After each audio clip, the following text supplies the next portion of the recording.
దేవాది దేవుడు మహాగణుడు మన రక్షకుడు అయిన యేసుక్రీస్తు ఘనమైన నామములో మరొక మారు మీ అందరికీ నా హృదయపూర్వక వందనాలు తెలియజేస్తూ ఉన్నాను.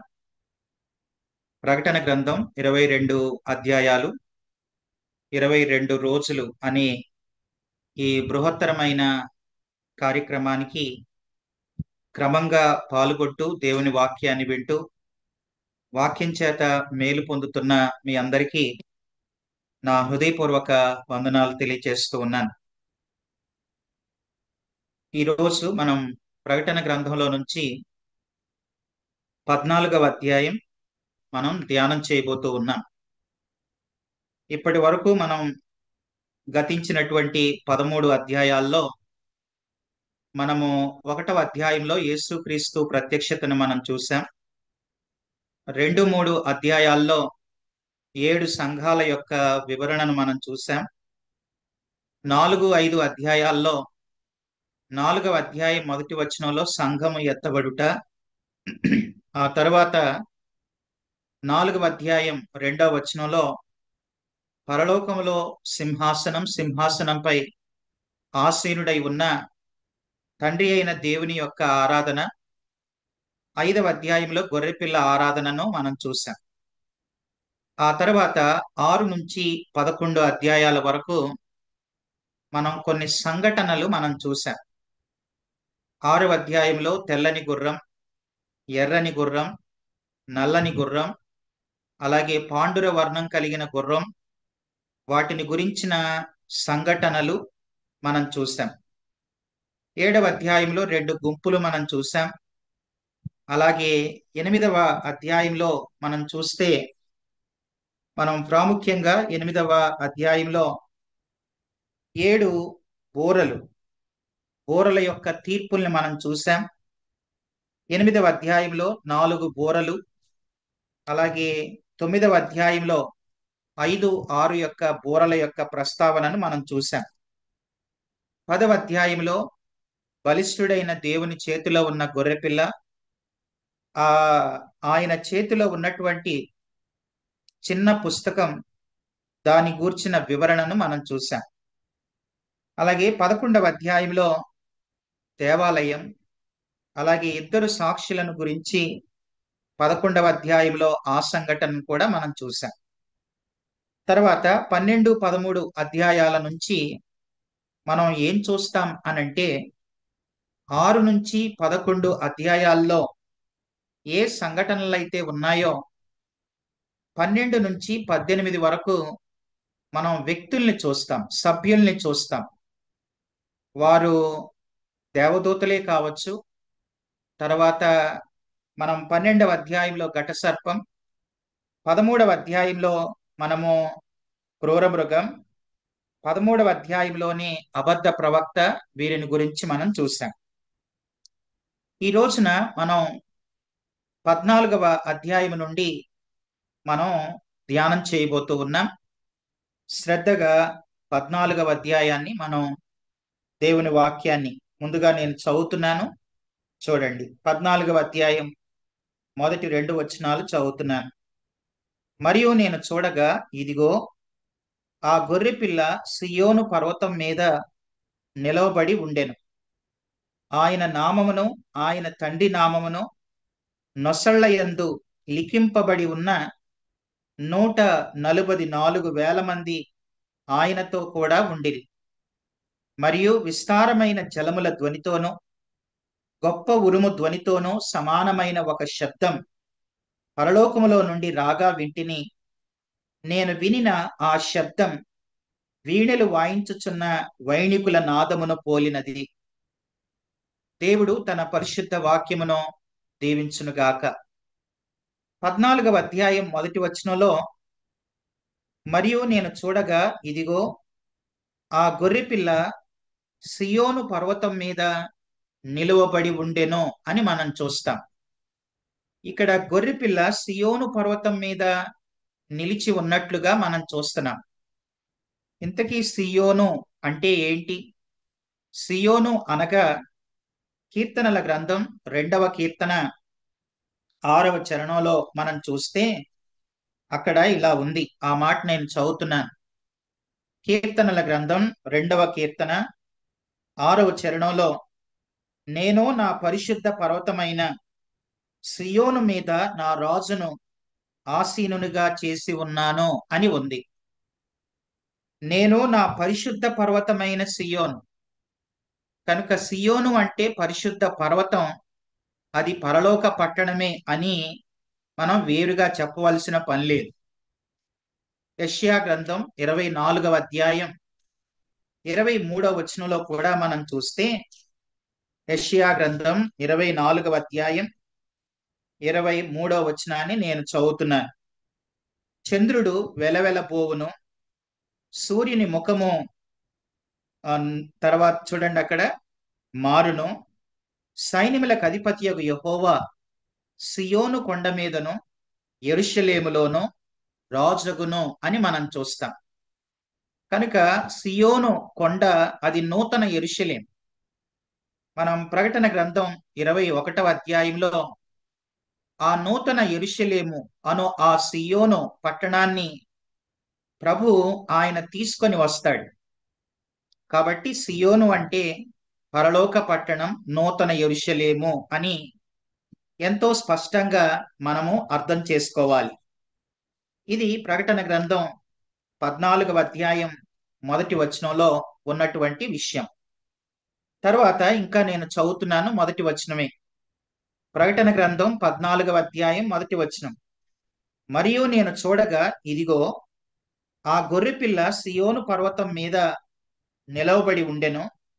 ఆయన నామమును ఆయన తండ్రి నామమును నొసళ్ళయందు లిఖింపబడి ఉన్న 144,000 మంది ఆయనతో కూడా ఉండిరి అని మనం చూస్తాం.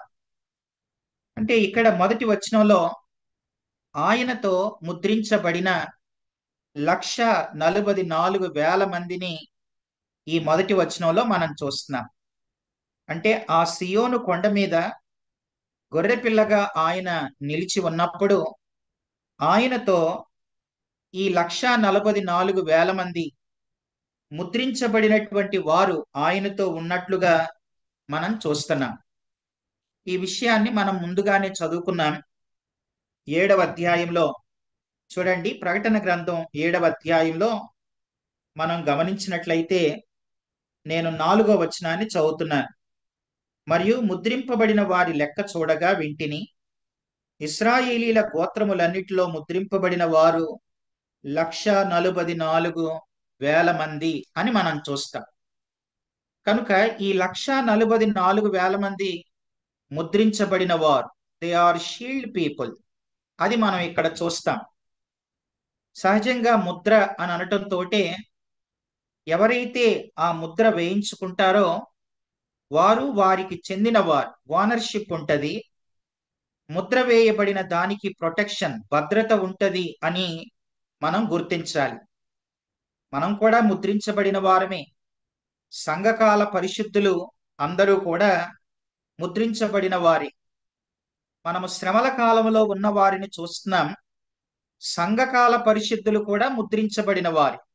సంఘకాల పరిశుద్ధులు అంటే మనం కూడా ఎలా ముద్రించబడ్డామో కొరింథీలకు రాసిన మొదటి పత్రిక 6వ అధ్యాయం 19-20 వచనాల్లో మనము మన సొత్తు కాదు అని కొరింథీ మొదటి పత్రిక 6:19-20లో మనం చూస్తాం. అలాగే ఎఫెసీలకు రాసిన పత్రిక మొదటి అధ్యాయం 13-14 వచనాల్లో కూడా సంఘం ఆయన ఆత్మచేత ఎవరైతే యేసు ప్రభుని తమ సొంత రక్షకుడిగా అంగీకరించారో వారు ఆయన ఆత్మచేత ముద్రించబడ్డారని ఎఫెసీ 1:13-14 వచనాల్లో మనం చూస్తాం.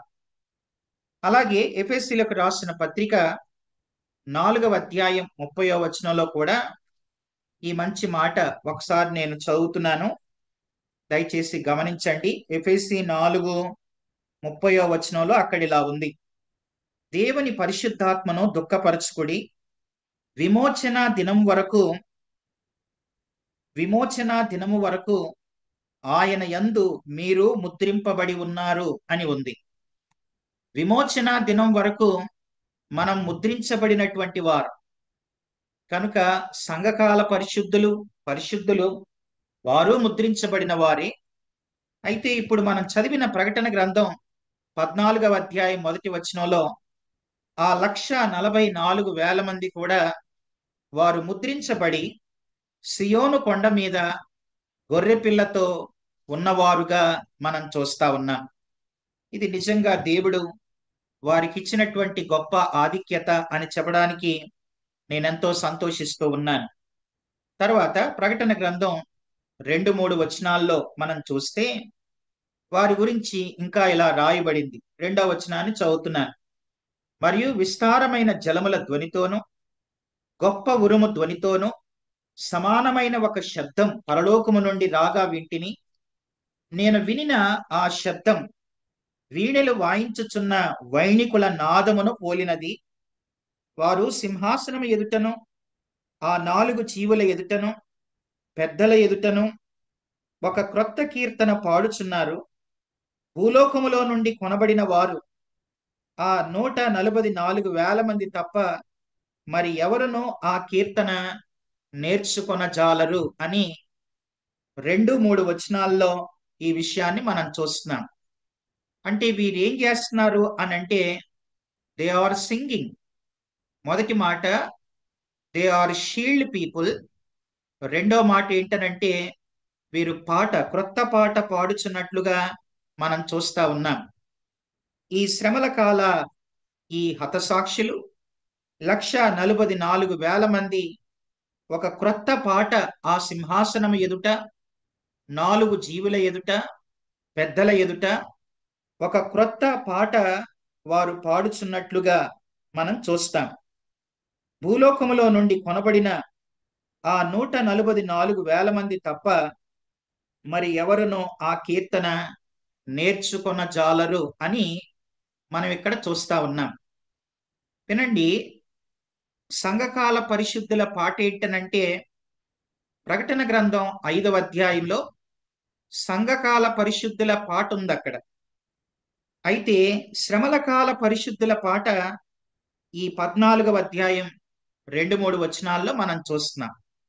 ఆ పాట వారే పాడగలరు. తర్వాత ఆ పాట వీరు తప్ప మరెవరు నేర్చుకొన జాలలేని ఒక క్రొత్త పాట అని మనం చూస్తున్నాం. ఆ మాటకొస్తే పరలోకంలో ఉండేది ఏంటనంటే స్తుతి ఆరాధనే. పరలోకంలో యుగాయుగాలు ఉండేది స్తుతి ఆరాధన మాత్రమే అని నేను మీకు జ్ఞాపకం చేస్తున్నాను. గతంలోనే మనం జ్ఞాపకం చేసుకున్నాం. పరలోకంలో సువార్త ప్రకటించేది ఉండదు. పరలోకంలో కన్నీళ్లు, దుఃఖం, వేదన, బాధ ఇలాంటివి ఉండవు. పరలోకంలో ఎప్పటికీ ఉండేది ఒకటే, ప్రభువుని స్తుతించటం, ఆరాధించటం.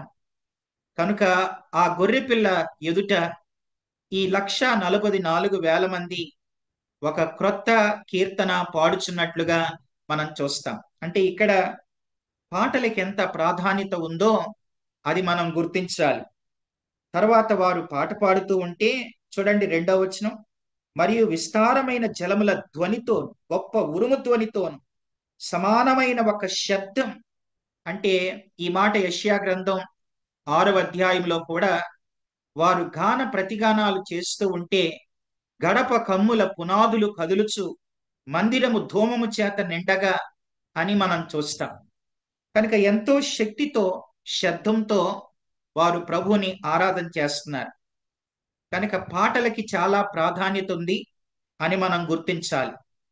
ఇక్కడే ఒక విషయాన్ని నేను మీకు తెలియచేస్తాను. అదేంటనంటే ఆధ్యాత్మిక స్పర్శతో పాడే ప్రతి పాట ఆధ్యాత్మిక స్ఫూర్తినిస్తుంది.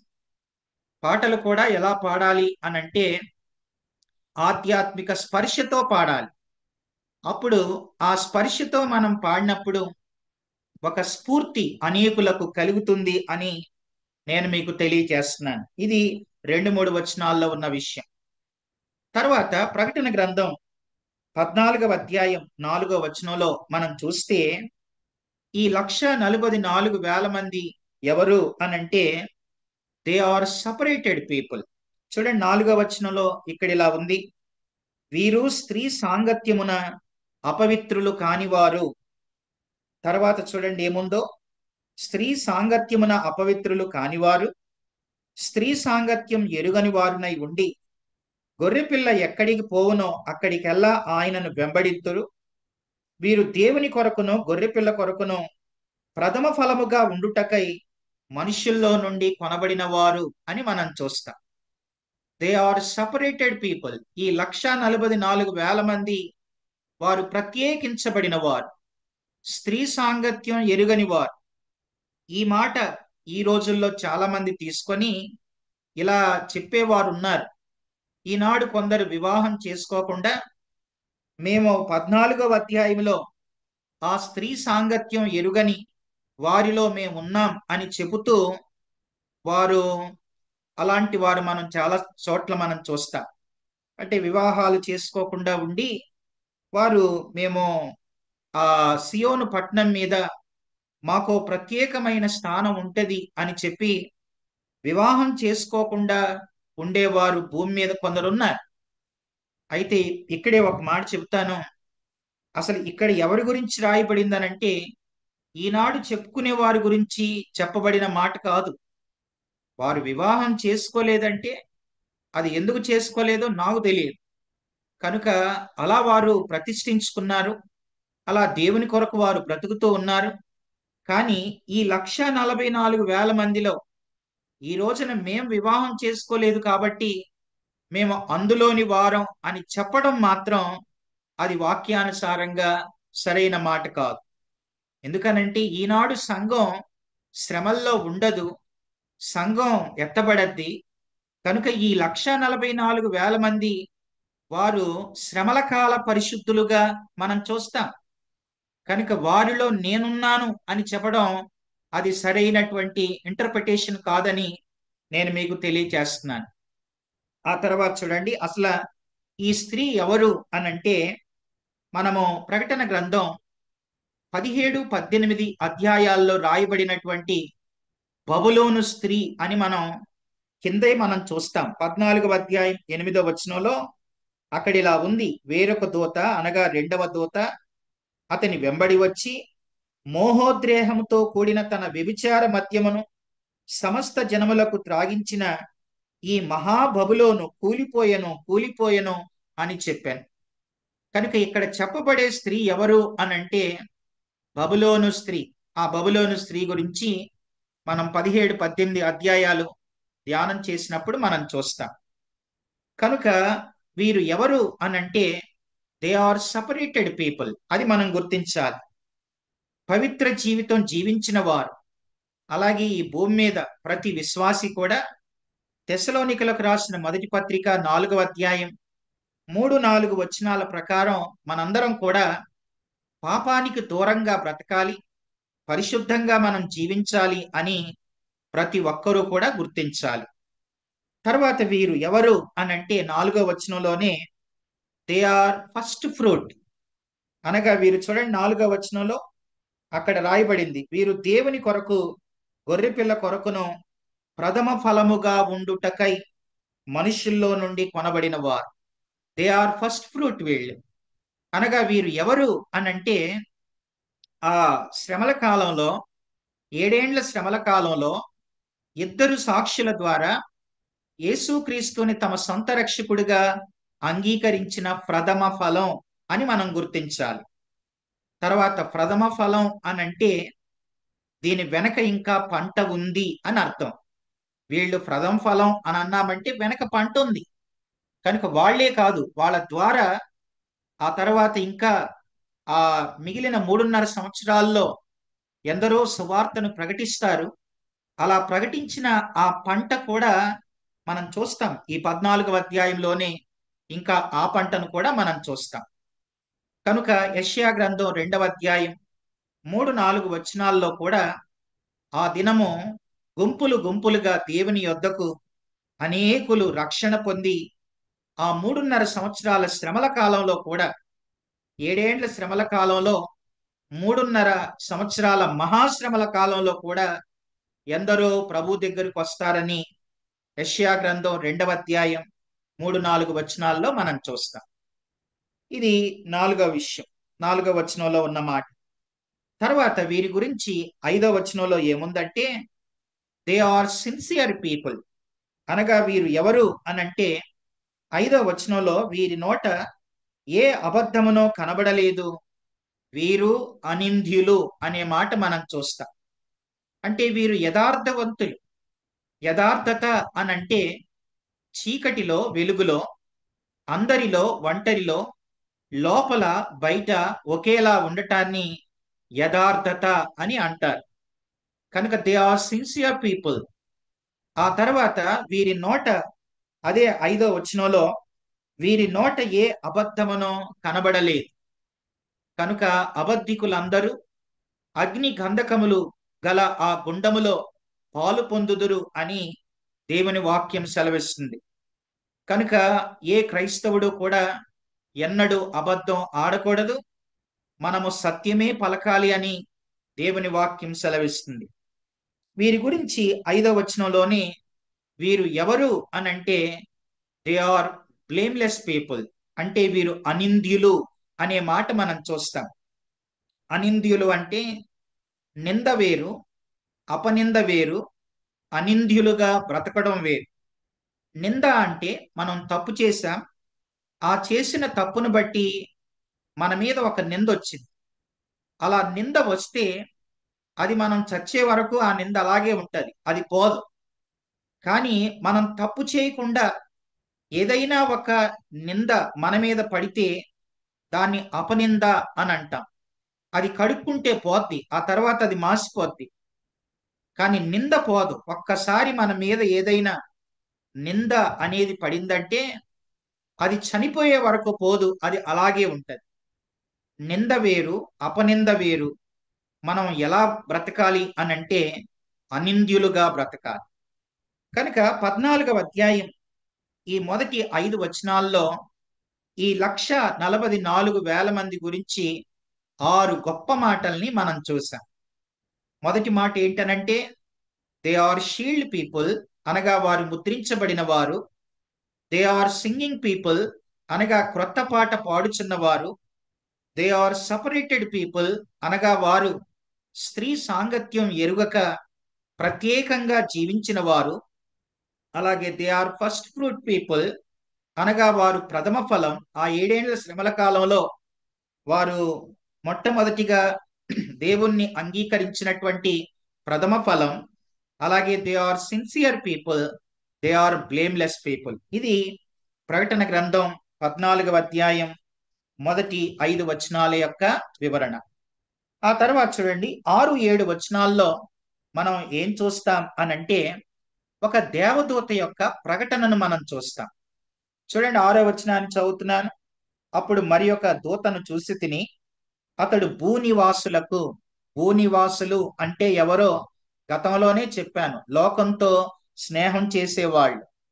కనుక భూనివాసులకు అనగా ప్రతి జనమునకును, ప్రతి వంశమునకును, ఆయా భాషలు మాట్లాడు వారికిని, ప్రతి ప్రజకును ప్రకటించినట్లు నిత్య సువార్త తీసుకొని ఆకాశ మధ్యమున ఎగురుచుండెను. అద్భుతం! ఈ 6వ వచనం చదువుతూ ఉంటేనే అద్భుతం అనిపిస్తూ ఉంది. ఆ 7 ఏండ్ల శ్రమల కాలంలో భూమి మీద ఏం జరగబోతుంది అనంటే ఒక దేవదూత నిత్య సువార్తను ప్రకటించే ఒక అద్భుతమైన గడియ ఆ దినాల్లో ఉంటది. చూడండి ఆ మాట నేను 6వ వచనంలోనే చదువుతున్నాను. అప్పుడు మరి ఒక దూతను చూసి తిని, అతడు భూనివాసులకు అనగా ప్రతి జనానికి, ప్రతి వంశానికి, ఆయా భాషలు మాట్లాడు వారికి, ప్రతి ప్రజకు ప్రకటించినట్లు నిత్య సువార్త తీసుకొని ఆకాశ మధ్యమున ఎగురుచుండెను. 7వ వచనం, అతడు మీరు దేవునికి భయపడి ఆయన్ని మహింపరచుడి, ఆయన తీర్పు తీర్చు గడియ వచ్చెను గనుక ఆకాశమును, భూమిని, సముద్రమును, జలధారలు కలుగు చేసిన వానికే నమస్కారము చేయుడి అని గొప్ప స్వరముతో ఆ 7 ఏండ్ల శ్రమల కాలంలో ఉండే భూజనులందరికీ కూడా ఇక్కడ దూత నిత్య సువార్త ప్రకటించుచున్నట్లుగా చూస్తాం. నిత్య సువార్త అనంటే రాజ్య సువార్త. ఇప్పుడు సంఘకాలంలో మనం ప్రకటించే సువార్త ఏంటనంటే ఇప్పుడు మనం ప్రకటించే సువార్త దాన్ని కృపా సువార్త అని అంటాం. అయితే ఆ 7 ఏండ్ల శ్రమల కాలంలో ఆ ఇద్దరు సాక్షులు గాని, అలాగే వారి ద్వారా నమ్మిన వారు ఎవరైనా ప్రకటించిన వారు ప్రకటించే సువార్త గాని, ఇక్కడ దేవదూత ప్రకటించే సువార్త గాని దీన్ని రాజ్య సువార్త అని అంటారు. కనుక కృపా సువార్తకి రాజ్య సువార్తకి తేడా ఉంది. కృపా సువార్త ఏంటి? యేసు ప్రభు మన పాపాల నిమిత్తం కన్యమరియ గర్భాన ఈ లోకానికి వచ్చారు. ఆయన మన పాపాల నిమిత్తం కలువరి శిలువలో మరణించి చనిపోయి సమాధి చేయబడి తిరిగి లేచారు. ఎవరైతే నమ్మి మారు మనసు పొందుతారో, బాప్తిసం తీసుకుంటారో వారు పరలోకానికి వెళతారు. ఇది కృపా సువార్త. అయితే రాజ్య సువార్త ఏంటనంటే యేసు ప్రభు అందరి కొరకు వచ్చాడు, చనిపోయాడు, సమాధి చేయబడి తిరిగి లేచాడు. ఆ సత్యాన్ని నమ్మిన వారు అనగా సంఘం ఎత్తబడింది. ఆయన మధ్యాకాశంలో సంఘంతో ఉన్నారు. కాబట్టి ఆయన మరలా తిరిగి రానై ఉన్నాడు. ఆయనను మీరు అంగీకరిస్తే మనం పరలోకంలో ఉంటాం, లేకపోతే నరకమే అనేది రాజ్య సువార్త. కనుక కృపా సువార్త రాజ్య సువార్త వేరు. ఇప్పుడు ప్రకటించే సువార్త ఇది కృపా సువార్త. ఆ 7 ఏండ్ల శ్రమల కాలంలో ప్రకటించే సువార్త అది రాజ్య సువార్త. అది మనం గుర్తించాలి. అయితే ప్రకటన గ్రంథం 14:7లో ఈ దేవదూత ఏమని ప్రకటన చేయుచున్నాడు అనంటే 3 విషయాలు మనం చూస్తాం. మొదటిది 7వ వచనంలో దేవునికి భయపడండి, ఫియర్ గాడ్. రెండవది దేవుణ్ణి మహిమపరచండి, గ్లోరిఫై గాడ్. మూడవదిగా దేవునికి నమస్కారం చేయండి, వర్షిప్ గాడ్. కనుక దేవదూత సువార్తను ప్రకటించుచున్నట్లు, నిత్య సువార్తను ప్రకటించుచున్నట్లుగా 6-7 వచనాల్లో మనం చూస్తాం. ఇది ప్రకటన గ్రంథం 6-7 వచనాల వివరణ. ఆ తర్వాత 8వ వచనంలో మరి ఒక దేవదూత ప్రకటనను మనం చూస్తాం. చూడండి, 8వ వచనాన్ని చదువుతున్నాను.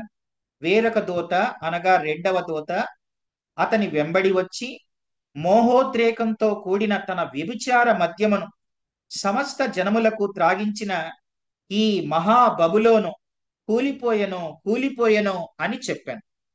అంటే రెండవ దేవదూత ఇక్కడ ఏమని ప్రకటన చేయుచున్నాడు అనంటే బబులోను పతనాన్ని గురించి ఇక్కడ ప్రకటన చేయుచున్నాడు. మనం బబులోను పతనాన్ని గురించి 17-18 అధ్యాయాల్లో మనం ఎక్కువగా ధ్యానం చేస్తాం. అయితే కొంచెమైనా మనం ఇక్కడ కొన్ని విషయాలు నేర్చుకుందాం. ఈ బబులోను పట్టణం, దీన్నే బాబేలు పట్టణం, బబులోను పట్టణం, ఇది ఎవరి ద్వారా నిర్మించబడింది, ఇది ఎవరి ద్వారా కట్టబడింది అనంటే నిమ్రోదు ద్వారా కట్టబడినట్లుగా ఆదికాండం 10వ అధ్యాయం 8-9 వచనాల్లో మనం చూస్తాం. అతని ద్వారానే బాబేలు గోపురం అది కట్టబడింది. అయితే కట్టబడినప్పుడు వారు తమ్మును తాము హెచ్చించుకొని పేరు సంపాదించుకుందాం అని ఆ గోపురాన్ని కట్టటాన్ని మనం చూస్తాం. అది బాబేలు గోపురం.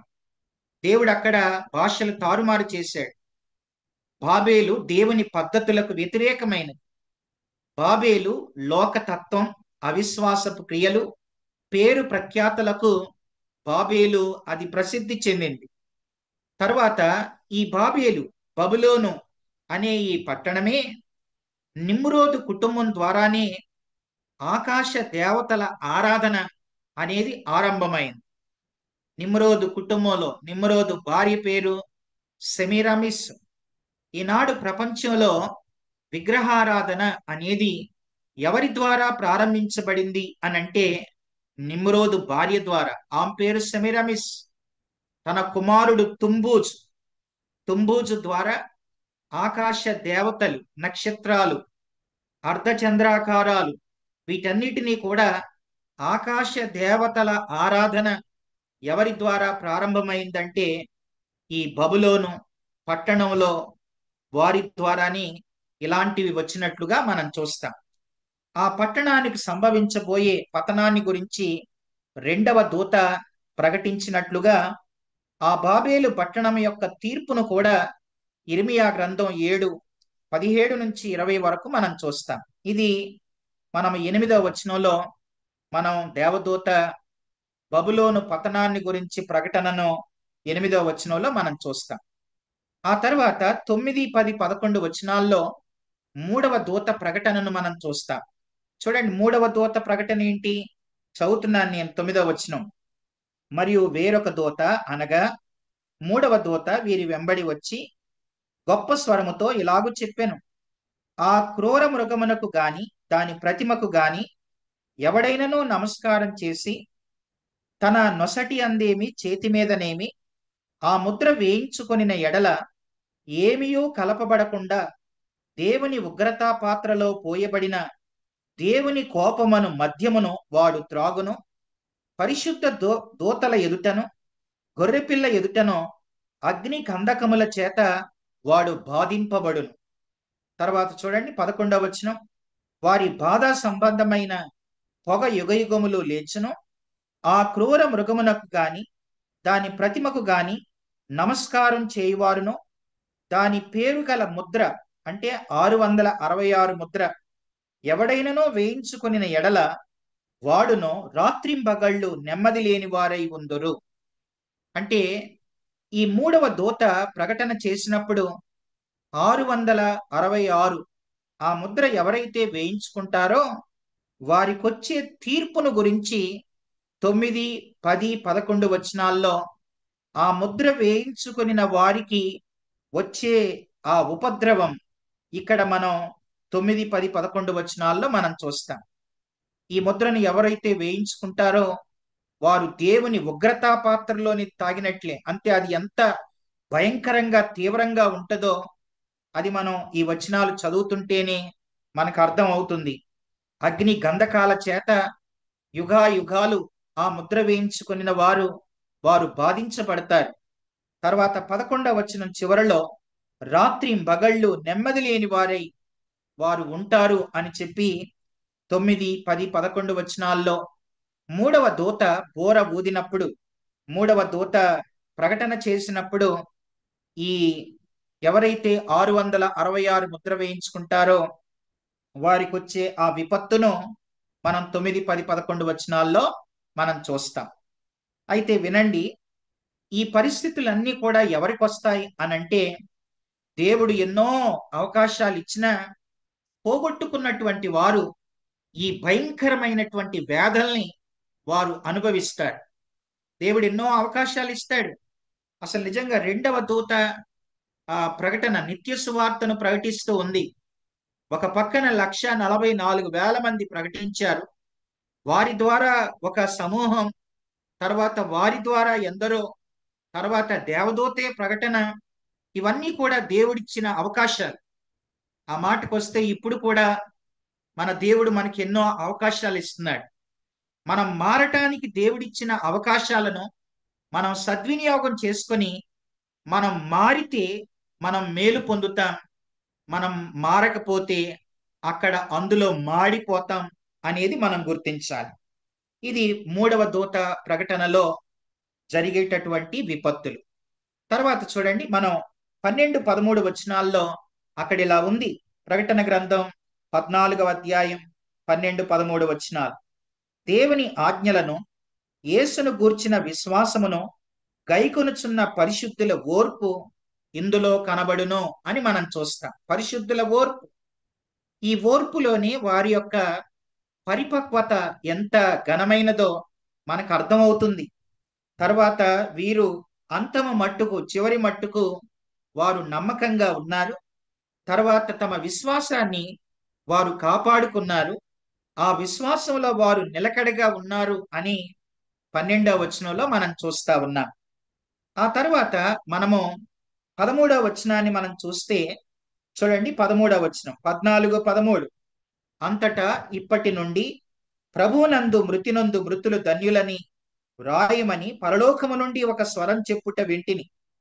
నిజమే, వారు తమ ప్రయాసములు మాని విశ్రాంతి పొందుదురు, వారి క్రియలు వారి వెంట పోవునని ఆత్మ చెప్పుచున్నాడు.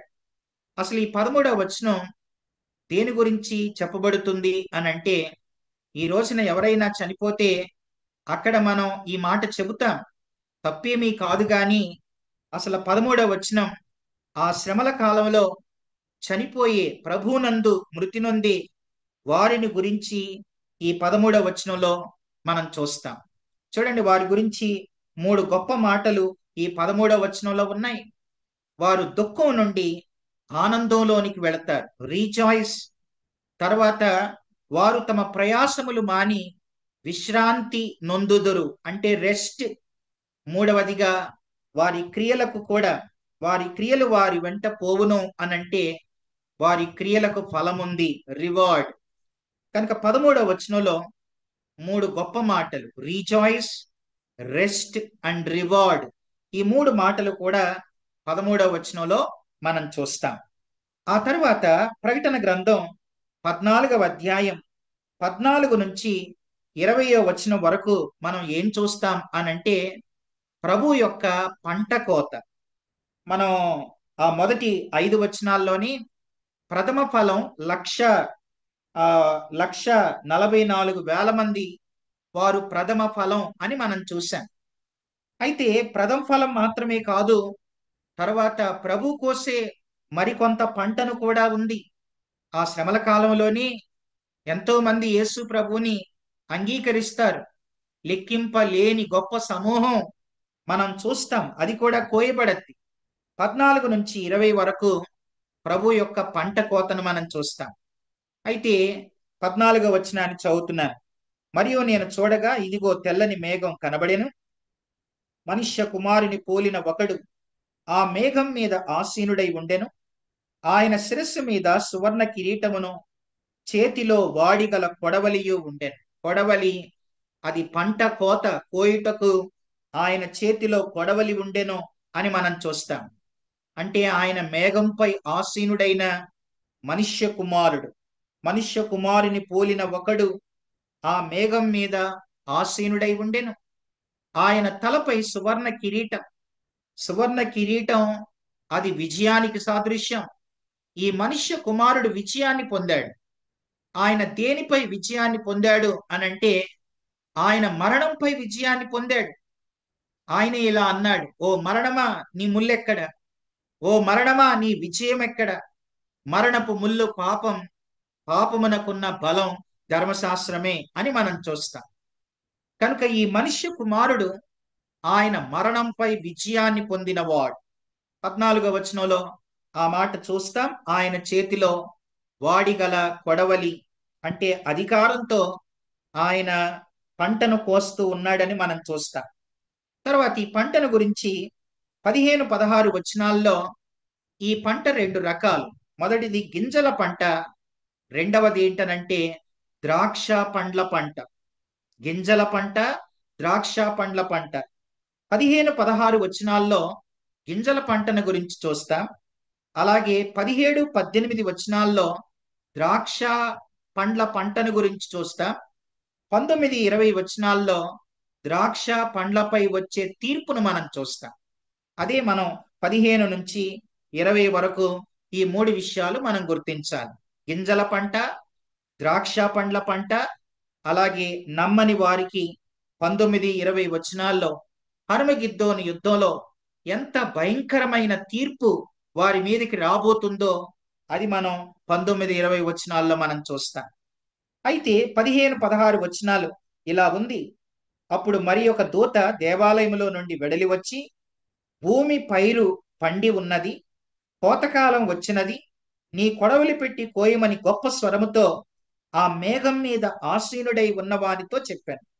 మేఘం మీద ఆసీనుడై ఉన్నవాడు తన కొడవలి భూమి మీద వేయగా భూమి పైరు కోయబడెను అని మనం చూస్తాం. అంటే శ్రమల కాలంలో ఈ గింజల పంట ఎవరైతే దేవదూత చేతను ఆ 1,44,000 మంది చేత రక్షణ పొందుతారో వారు గింజల పంటలోనికి వస్తారు. ఆ తర్వాత చూడండి, మనం 17, 18 వచనాల్లో ద్రాక్ష పండ్ల పంటను గురించి చూస్తాం. 17, ఇంకొక దూత పరలోకమందున్న ఆలయములో నుండి వెడలి వచ్చెను, ఇతని యొద్దను వాడిగల కొడవలి ఉండెను. మరి ఒక దూత బలిపీఠము నుండి వెడలి వచ్చెను, ఇతడు అగ్ని మీద అధికారం నొందినవాడు. ఇతడు వాడి అయిన కొడవలి గల వానిని గొప్ప స్వరముతో పిలిచి, భూమి మీదనున్న ద్రాక్ష పండ్లు పరిపక్వమైనవి, వాడి అయిన నీ కొడవలి పెట్టి దానిని గెలలు కోయమని చెప్పాను. కాగా ఆ దూత తన కొడవలి భూమి మీద వేసి భూమి మీదనున్న ద్రాక్ష పండ్లను కోసి దేవుని కోపమును ద్రాక్షల పెద్ద తొట్టిలో వేసెను అని మనం చూస్తాం.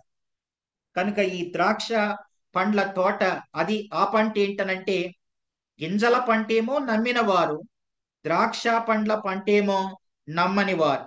వారిద్దరూ కూడా కోయబడతారు, అనగా ఆ పంట రావటం జరిగింది. అయితే 19-20 వచనాల్లో, కాగా ఆ దూత తన కొడవలి భూమి మీద వేసి భూమి మీదనున్న ద్రాక్ష పండ్లను కోసి దేవుని కోపమును ద్రాక్షల పెద్ద తోటలో వేసెను అని మనం చూస్తాం. అంటే ఈ వచనాలను బట్టి నమ్మిన వారేమో ఆయనతో ఉంటారు, నమ్మని వారేమో ఉగ్రతతో అంతమొందుతారు అనేది మనం చూస్తాం. ఇది మనం గమనించాలి. తర్వాత చూడండి 20వ వచనాన్ని నేను చదువుతున్నాను. 19 వచనాన్ని చదివాను. 20వ వచనంలో, ఆ ద్రాక్షల తొట్టి పట్టణమునకు వెలుపట త్రొక్కబడెను. 100 కోసుల దూరం ఆ గుర్రముల కళ్ళెముల మట్టుకు ద్రాక్షల తొట్టిలో నుండి రక్తం ప్రవహించెను అని మనం చూస్తాం. ఈ 20వ వచనం హర్మగిద్దోనును గురించి చెప్పబడుతున్న మాట.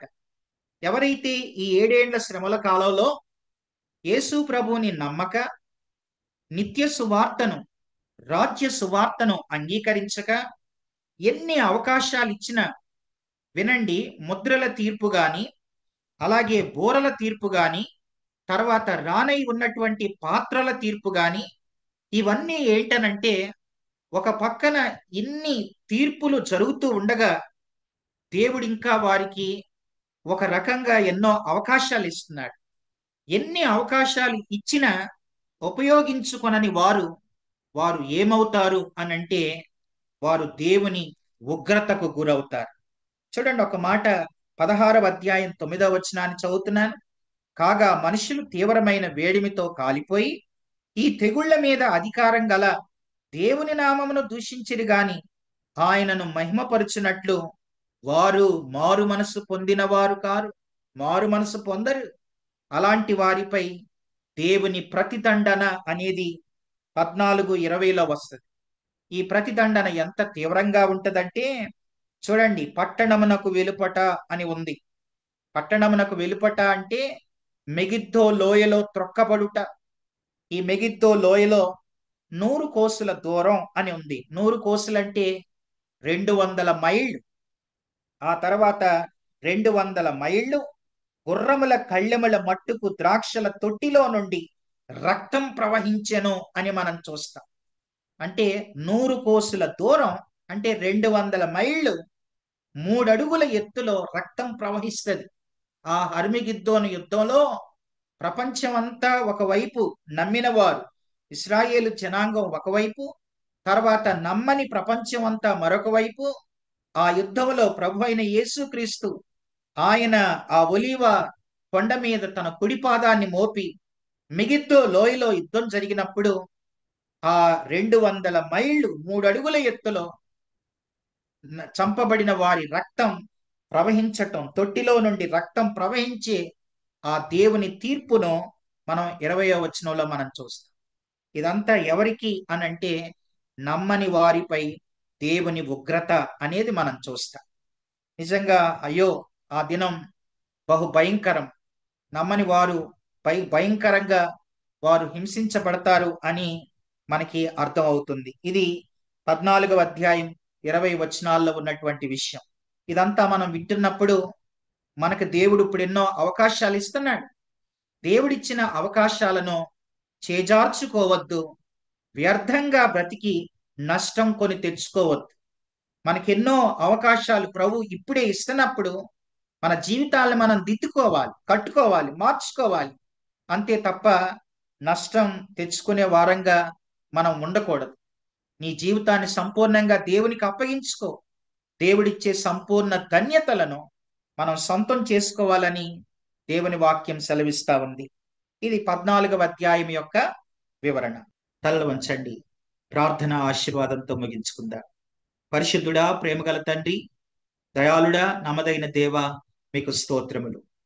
మీ అపారమైన కృపను బట్టి, ప్రేమను బట్టి ఈరోజు 14, 15 ఈ 2 అధ్యాయాల ద్వారా మీరు మాతో మాట్లాడిన మీ మాటలకై స్తుతిస్తున్నాం.